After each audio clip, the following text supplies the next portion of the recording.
remember when you were first awakened? You could feel something was changing. You just didn't know what it was. There was aspects of your life that were completely shifting and being turned upside down. You had this just energy running through you. What was it like for you in the beginning of your ascension journey, of your spiritual awakening?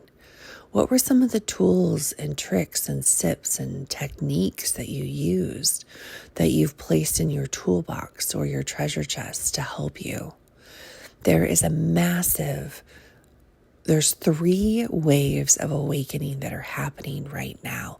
And normally we would get one wave, and then there would be space in between. And that space in between at times could be years or decades. Now we are getting 3 waves at once. That imagine that each wave lands on the shore of enlightenment, of awakening, and you reach the shore, you take those first steps, and you start to explore and expand and elevate, and you just kind of go along the journey, and you're in surrender of where that takes you. You don't know what wave comes behind you or what wave was in front of you.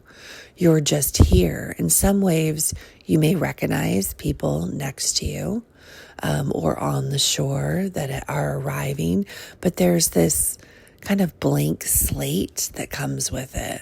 You can't go backwards. You don't necessarily know how to go forwards. You just know that you need to be here right now. And you have guides or connections of force that's pushing you forward. You may or may not have met them yet. Your inner child may or may not have been brought forward, shown themselves to you. But it's this no man's land. And as these waves come in, the waves from behind, some land on the shore, but some land on the island all by themselves. And they're just having to figure it out. Nothing feels the same. The ground beneath you is kind of sand. There's no solidity. There's no solidness. There's no foundation for you to stand on. And you just some just wade in the water for a little while. And this analogy is showing me that these 3 waves that are coming, some within a wave may be like riding it, like ready for it. They're so in surrender, like ready for this change that they are just flowing with it. They're like surfing the wave. And others are just trying to keep their head above water. And for some, they may have been on a boat that was toppled over and completely collapsed. And they're being brought in with this wave. And you may feel like they weren't an active participant in it. It may have been part of their soul blueprint. They wouldn't even know about that yet, though. They just know that this is happening to me. And they're arriving shipwrecked, completely destroyed. Their lives have been completely turned upside down, inside out. And they've been thrashed around this whole time. And then when they finally get to the shore, they're just glad to be alive. They're glad to still be here. They're glad to not see all the darkness that they felt and saw in the depths of the water below. And some come with their fears intact, and that they're carrying all of this additional baggage that they weren't ready to release yet. So there is a different aspect of those that'll arrive on the shore. And this is the shore of enlightenment, of peace, of a spiritual awakening, of ascension, of expansion. And as these 3 waves are coming back to back to back, that means that there are, just a massive amounts of humanity have had the illusion of darkness, the shadow, the control programs being released. And there are so many beautiful souls that have already built homes on this land, that are building the infrastructure of their foundation, that are building their frequency, that are going through and allowing their bodies to be the transducers and transductors to transmute, alchemize, harmonize, and transcend all of those low vibrations, all of those fear programs. And they're beckoning those from the shore to take a few steps forward and to know that they are divinely protected, but they won't necessarily see that. So what are those steps? What are those things that you did in the beginning when you were first landed on the shore that you could reach back and help another? That your song that could beckon them towards your home, your village, your community that you've built since being here.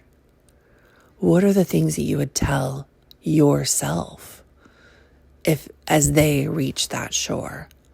What would you go back if you could do it all over again? That is what we need in this now moment.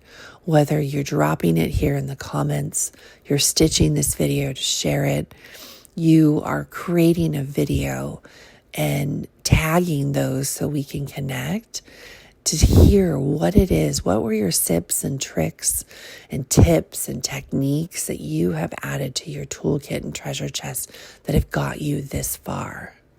What would you have liked to know in the beginning? For me, it was drinking water. It was this profound knowing that I just need to drink water. I just need to drink water.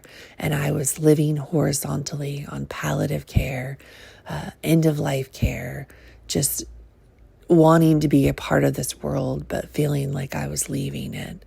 And I would drink 11 sips of water through a straw every hour. And if I could get in more, then I would do more, knowing that those 11 sips reached through my body within 11 minutes to keep me hydrated, to replenish my CFS fluid that I was losing, that I lose constantly. And then it was color. And the only thing that I could reach for color, if it wasn't in my own surroundings, which at the time it really wasn't, I didn't necessarily see it, it would be my phone screen. I would change my phone screen to color. I didn't know why. I just knew that I needed to. I knew I needed to have color around me.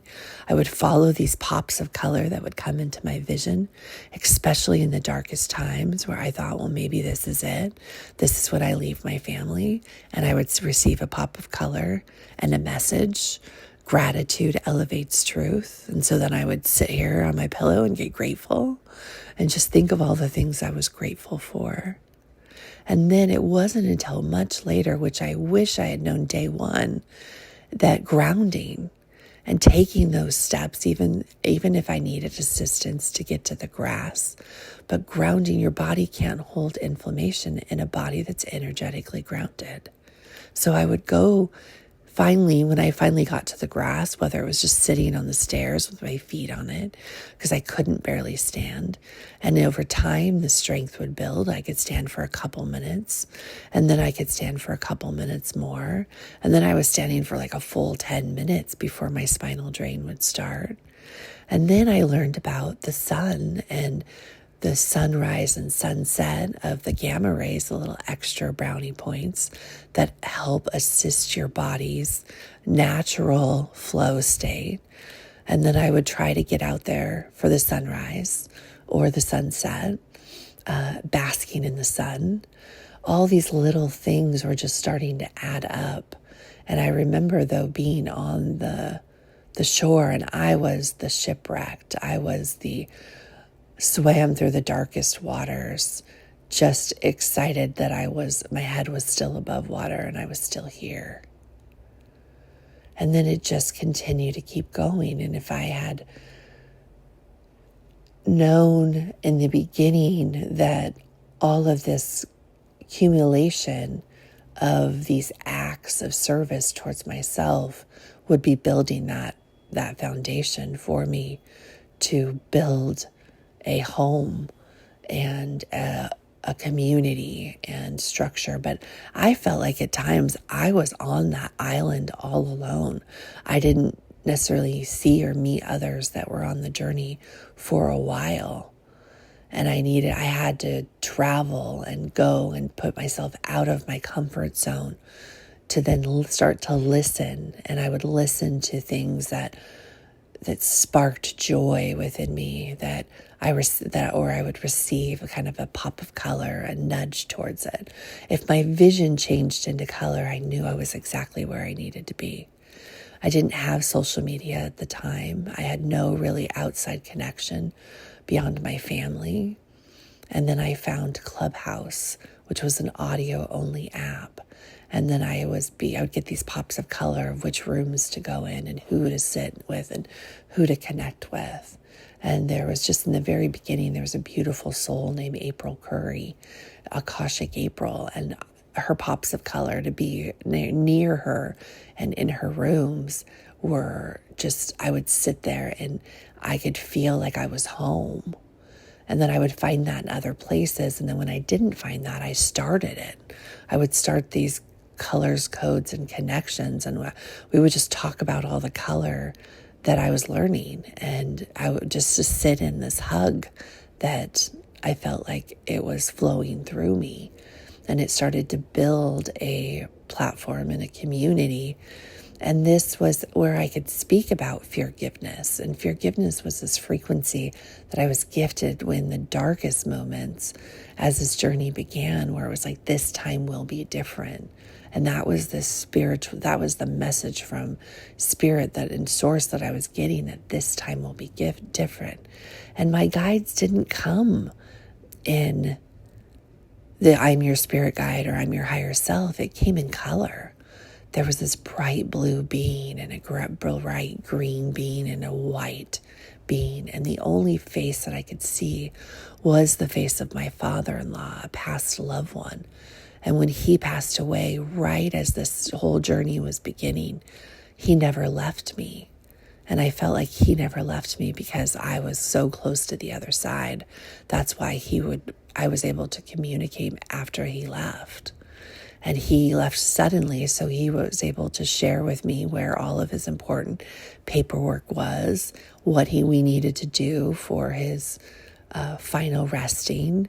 And then he just continued to be with me until I was strong enough to believe in the messages coming through. And then these colors just kept guiding me around and until they started to show their faces.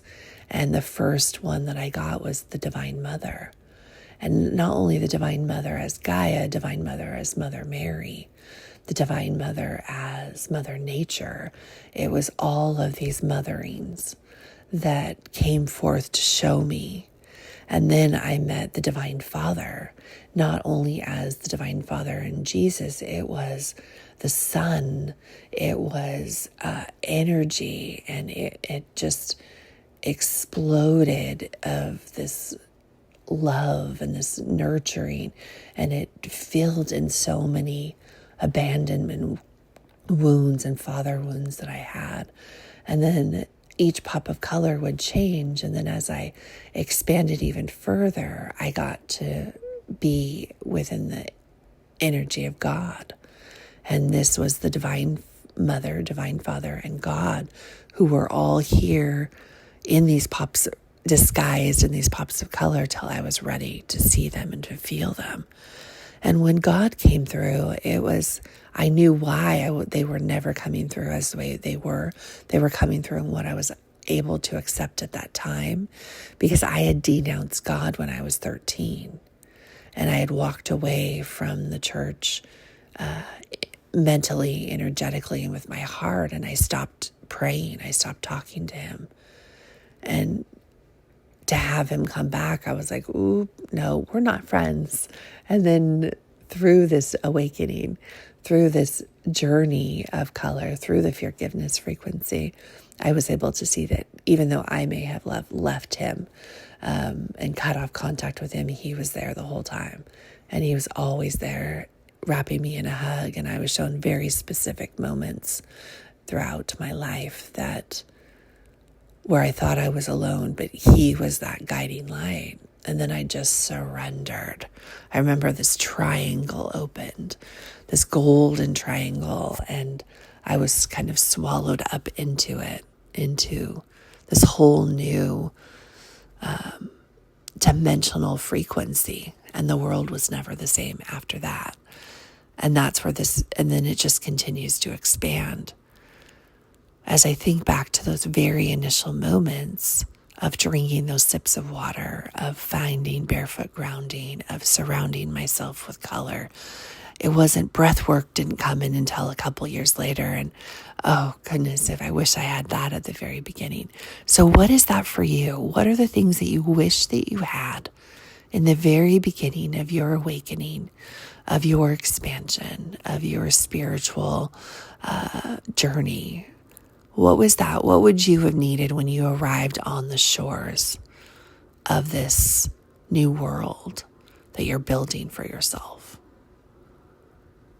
And what can you reach back now? Could you imagine that instead of, when you reach the shore, you just move forward, you really never turn back. What if we were all lined up on the shore to greet these three waves as they're coming in hot, they're coming in all together?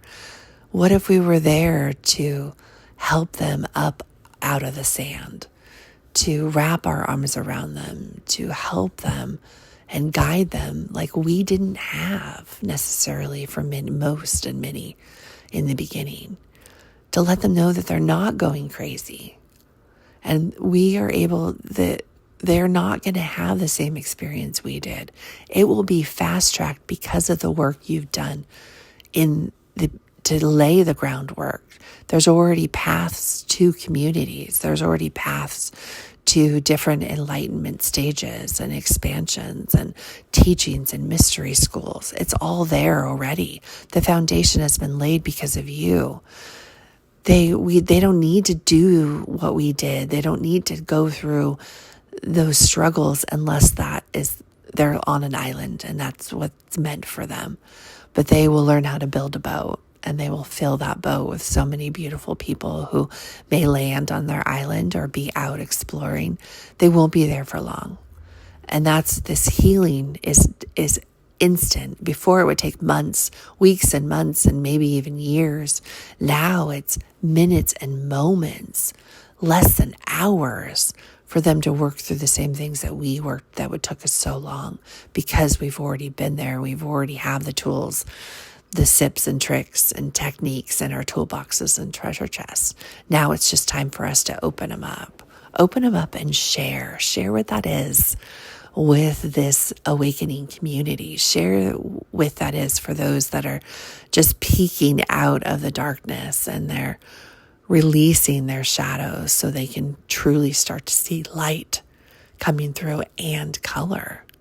And if you are a healer, if you are anyone on their spiritual journey, anyone who works with other people who are standing on the shore to help, there is a massive, massive, massive expansion of color, of the full light spectrum has been completely akashic. It has been completely expanded, elevated, illuminated, evolved, transcended into full resonance with the Christ conscious connection and full coherence and in this convergence that's happening. That if you're in the medical community, you service others, you are a teacher, anyone who works with another, anyone where there are two or more gather, bringing color and sound into and energy work into your sessions. If you're looking like, what's next? How do I expand my healing services? Or how do I expand my knowledge? How do I expand my physical therapy businesses? How do I expand my teaching? How do I do better? How do I expand? How do I evolve, transcend color, sound, and energy is our new currency. It's the fabric of our creation. It is how we will communicate. Breath work. This breath work is our language, comes through breath and sound. Water is our nutrients and cosmic fruit. And color is the foundation. It is every wave and color and the entire light spectrum. And the retina, the way our physical body sees and feels color has just evolved. And now it's time for us to really tap in. And even those that are colorblind, you are very special on the spectrum of light. And these lights, based on how you see them, are amplified like by times 10. That your healing is coming through different light spectrums, whether they're changing and you're seeing new colors, or you're just connecting with the colors that you see, and the energy within those are just pow-wow. It's so hard to explain. It's just you're wrapped in this literally just a cocoon of color.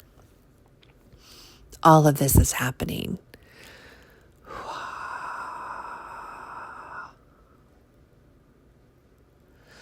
These sacred integration pauses that I'm being asked to just allow my heart to speak through the information that has been integrated. So this is what is being placed out in waves and ripples into the unseen grid, into the heavenly web.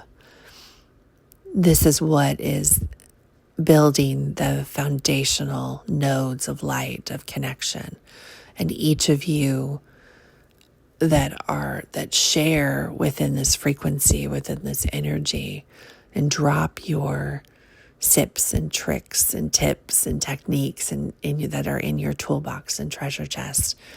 Within this energy, you are helping build a whole new foundation and stepping stones for those that are landing upon the beach, landing upon the shores. And you are helping to really, truly prepare them for what is to come in such a beautiful way, and connection to divine source, to the divine Father, Mother, God.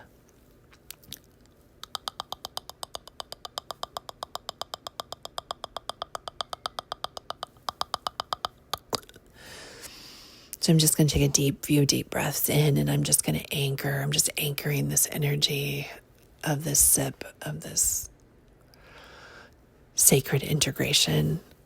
Pause.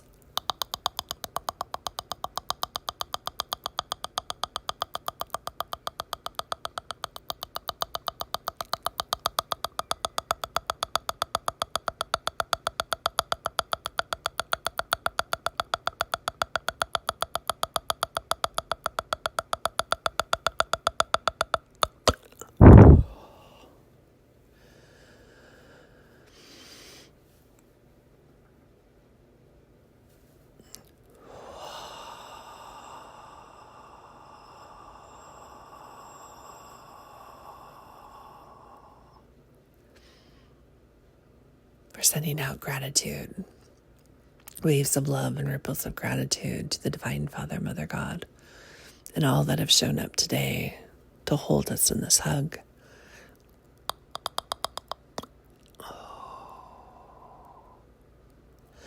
And so it is. Thank you for joining me. I am so excited to learn from you, to hear your wisdom, to see your wisdom in color, to flow through all of the comments and allow this space and this hug and this sip to be available to all those that are setting the intention for it to reach all those that are arriving to the shores, or are alone on an island, or still maybe dog paddling and swimming, just keeping their head above water.